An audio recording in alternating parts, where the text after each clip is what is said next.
नमस्कार स्टूडेंट्स, मैं हूं सोनम कुमारी और ये है बीएससी थर्ड ईयर के लिए क्लास। बीएससी थर्ड ईयर में मैं आप लोगों को फ्यूरेन के बारे में थोड़ा सा बता चुकी थी।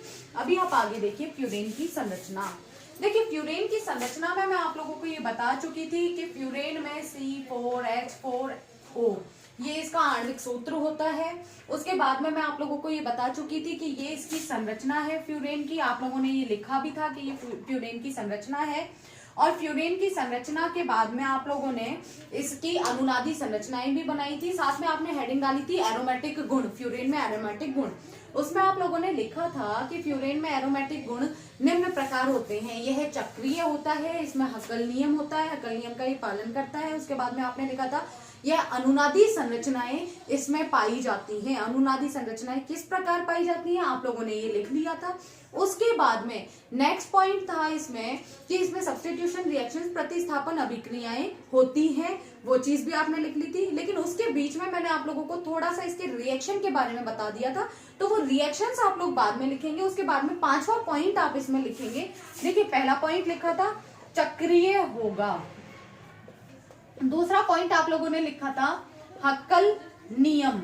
ये आप लोगों को मैंने शुरू में जो लिखवाया था फर्स्ट लेक्चर में, वो फर्स्ट लेक्चर में से आप एज इट इज यहाँ लिख लेंगे। ये सारी चीजें जिस तरह से मैंने फर्स्ट लेक्चर में लिखवाई थी वैसे की वैसे ही आप यहाँ लिख लेंगे। उसके बाद में थर्ड इसमें था कि यह अनुनादी संरचनाएं देगा। अनुनादी संरचनाएं इसमें किस प्रकार होती हैं ये चीज मैंने आप लोगों को समझा दी थी। उस वक्त मैंने आप लोगों को पिरोल, फ्यूरेन और थायोफिन तीनों की अनुनादी संरचनाएं लिखवाई थी। तो वो अनुनादी संरचनाएं आप वहां से एज इट इज कट और पेस्ट करेंगे, मतलब वहां से सीधे सीधे लेंगे और यहाँ उसको लिख देंगे। उसके बाद में चौथी चीज मैंने आपको बताई थी सब्स्टिट्यूशन रिएक्शन, प्रतिस्थापन अभिक्रिया देगा। यहां तक की चीजें मैंने आप लोगों को लिखवा दी थी, पर बीच में मैंने आप लोगों को थोड़ा सा इसके अभिक्रियाओं के बारे में समझाया था कि यह सेकंड और थर्ड पोजीशन पर प्रतिस्थापन अभिक्रियाएं करेगा। ये चीज मैंने आपको समझाई थी। तो आप लोग ये अभिक्रियाएं लास्ट में लिखेंगे। उससे पहले आप एक और पॉइंट लिखेंगे कि यह समतलीय होगा। समतलीय होने के लिए sp2 संकरण होना जरूरी है। अब आप देखेंगे कि इसमें sp2 संकरण किस प्रकार पाया जाता है। देखिए कि यहाँ पर मैं बात करूं कार्बन की और ऑक्सीजन की, तो सबसे पहले आप लोग ये देखेंगे कि इसका एटॉमिक नंबर क्या होता है और एटॉमिक नंबर के बाद में इसका इलेक्ट्रॉनिक विन्यास हम किस प्रकार लिखते हैं। इलेक्ट्रॉनिक विन्यास लिखने के लिए मैंने आपको बोला था कि आप सबसे पहले इनका एटॉमिक नंबर देखिए, परमाणु क्रमांक देखिए और इस परमाणु क्रमांक से जस्ट कम वाली अक्रिय गैस। तो अक्रिय गैस हमारे पास ऑप्शन है हीलियम और ऑप्शन है नियॉन। ये 2 होता है और ये 10 होता है, तो ऑब्वियसली 6 से कम 2 ही होगा और ऑब्वियसली 8 से कम भी 2 ही होगा। 10 पर जाएंगे तो ये ज्यादा हो जाएगा, तो इसलिए हम यहाँ हीलियम लिखेंगे। अब आप देखिए कि यह इस आवर्त के तत्व है। आप चाहें तो आवर्त सारणी निकाल कर देख लीजिए, या फिर हम नॉर्मली ये भी लिख सकते हैं, ये भी बोल सकते हैं कि जो अक्रिय गैस होती है ना जिस आवर्त की, उससे अगले आवर्त का तत्व होता है। क्योंकि हमने कम वाली अक्रिय गैस लिखी है ना, तो उससे अगले आवर्त का तत्व होगा। तो ये आवर्त है पहला आवर्त, ये आवर्त है दूसरा आवर्त। तो जिस आवर्त का तत्व होता है वही एस कक्षक और वही पी कक्षक ली जाती है। तो ये बात है इलेक्ट्रॉनिक विन्यास की। अब इलेक्ट्रॉन्स आप लोग आराम से इसमें फिल कर लेंगे, मतलब इलेक्ट्रॉन आप इसमें आराम से भर लेंगे। देखिए 2 इलेक्ट्रॉन इसमें आ गए, बाकी के 2 इलेक्ट्रॉन इसमें आएंगे और बचे हुए 2 इलेक्ट्रॉन इसमें आएंगे। सेम यहाँ पर 2 इलेक्ट्रॉन यहाँ हमने भर दिए, 2 इलेक्ट्रॉन यहाँ आएंगे, 2 और 2 4, बचे 4, तो 4 इलेक्ट्रॉन हम इसमें फिल करेंगे। तो ये बात है इसमें इलेक्ट्रॉन्स फिल करने की। यहाँ आप देखेंगे कि हम इसमें इलेक्ट्रॉन्स किस प्रकार फिल करेंगे, ये चीज है इसमें इलेक्ट्रॉन्स फिल करने की। अब देखिए कि जब भी हम इसमें संकरण करवाते हैं तो एक इलेक्ट्रॉन एक्साइटेड स्टेट में चला जाता है, एक इलेक्ट्रॉन एक्साइटेड स्टेट में चला जाता है। अब देखिए आप लोग, कार्बन में एक भी लोन पेयर नहीं है, लेकिन ऑक्सीजन में 2 लोन पेयर उपस्थित हैं। वो लोन पेयर ये हैं, ये हमें दिख रहे हैं इसमें लोन पेयर। अब आप देखिए कि ये हमारे पास में संरचना थी। ओके, अब इस संरचना में आप देखेंगे कि इस ऑक्सीजन के पास तो 2 लोन पेयर हैं, वो 2 लोन पेयर ये दिख रहे हैं हमें, ठीक है। ये ऑक्सीजन 2 कार्बन से जुड़ा हुआ है, 2 कार्बन से, एक कार्बन ये है, एक कार्बन ये है, तो मैं एक और कार्बन यहां बना देती हूं, हीलियम 2s और 2p। देखिए कि ये इस प्रकार यहां से 2 कार्बनों से जुड़ेगा, एक कार्बन से ये इस तरह से जुड़ गया, सॉरी एक कार्बन से ये ऊपर जुड़ेगा, तो ये 2 कार्बनों से इस प्रकार जुड़ा हुआ है।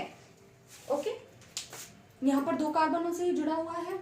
अब यहां आप देखेंगे कि हर एक कार्बन एक एक हाइड्रोजन से भी जुड़ा हुआ है, हर एक कार्बन पर एक एक हाइड्रोजन भी उपस्थित है, तो हर एक कार्बन पर एक एक हाइड्रोजन भी उपस्थित है, और हर एक कार्बन पर एक एक डबल बॉन्ड भी है, तो हर एक कार्बन पर एक एक डबल बॉन्ड भी उपस्थित है। तो हम जानते हैं ये सिंगल बॉन्ड है कार्बन कार्बन के बीच में, तो ये इस कार्बन और इस कार्बन के बीच में सिंगल बॉन्ड है, और ये डबल बॉन्ड है, ये डबल बॉन्ड के इलेक्ट्रॉन्स हैं, तो डबल बॉन्ड के इलेक्ट्रॉन नहीं भाग लेते, सिंगल बॉन्ड भाग लेता है। ये दोनों दोनों कार्बनों के बीच, अभी जैसे यहाँ तो कार्बन मैंने ये और ये बताए, लेकिन एक और कार्बन मैं इसके ऊपर बनाती तो ये डबल बॉन्ड मैं उसके साथ में बनाती, तो ये डबल बॉन्ड मैं उस कार्बन के साथ में बनाती। ये मैंने समझाने के लिए आपको बताया था। तो इस तरह से ये इसमें एक और कार्बन आएगा तो ये उस कार्बन के साथ जुड़ेगा, एक और कार्बन आएगा तो ये उस कार्बन के साथ जुड़ेगा, तो यहाँ पर ये जो संकरण होगा वो संकरण है sp2 संकरण। यहाँ पर भी आप देखिए डबल बॉन्ड को हम भरे हुए इलेक्ट्रॉन्स को काउंट नहीं कर रहे हैं, तो यहाँ पर भी संकरण sp2 संकरण है, यहाँ पर भी sp2 संकरण उपस्थित है, तो ये sp2 संकरण इसमें होगा। तो ये चीज है कि इसमें समतलीय संरचना होती है, sp2 संकरण होता है। आप एक बार फिर से देखिए कि ये ऑक्सीजन है, ये ऑक्सीजन है, एक कार्बन और एक कार्बन से जुड़ी हुई है, बाकी इसमें 2 लोन पेयर है, एक लोन पेयर, एक लोन पेयर, एक कार्बन से यहाँ जुड़ी है, एक कार्बन से यहाँ जुड़ी है। ओके, अब मैं बात करती हूँ इस कार्बन की मान लीजिए, तो ये कार्बन एक ऑक्सीजन से जुड़ा है, ये कार्बन एक ऑक्सीजन से जुड़ा है, ये कार्बन एक और कार्बन से जुड़ा है, ये कार्बन एक और कार्बन से ऊपर जुड़ा है, और एक कार्बन से इसने डबल बॉन्ड बनाया हुआ है, तो डबल बॉन्ड को हम काउंट नहीं करते, हम सिंगल बॉन्ड्स को काउंट करते हैं। तो इस डबल बॉन्ड को मैंने काउंट नहीं किया, हमने सिर्फ सिंगल बॉन्ड्स को काउंट किया, तो sp2 संकरण। यहाँ पर इसको हम काउंट नहीं कर रहे, सिर्फ इनको काउंट करेंगे, तो sp2 संकरण। ये कार्बन एक और कार्बन से जुड़ा है, तो ये कार्बन एक और कार्बन से जुड़ा है, उसको हम नहीं काउंट कर रहे, तो यहाँ पर sp2 संकरण। तो ये इसमें sp2 संकरण की बात हुई, इसमें समतलीय की बात हुई। अब देखिए आप इसका आणविक कक्षक चित्र हम सेम पिरोल जैसे ही बनाएंगे कि पिरोल में हमने किस तरह से आणविक कक्षक चित्र बनाया था। आपने अभी अभी देखा कि इसमें भरी हुई कक्षकें पाई जाती हैं।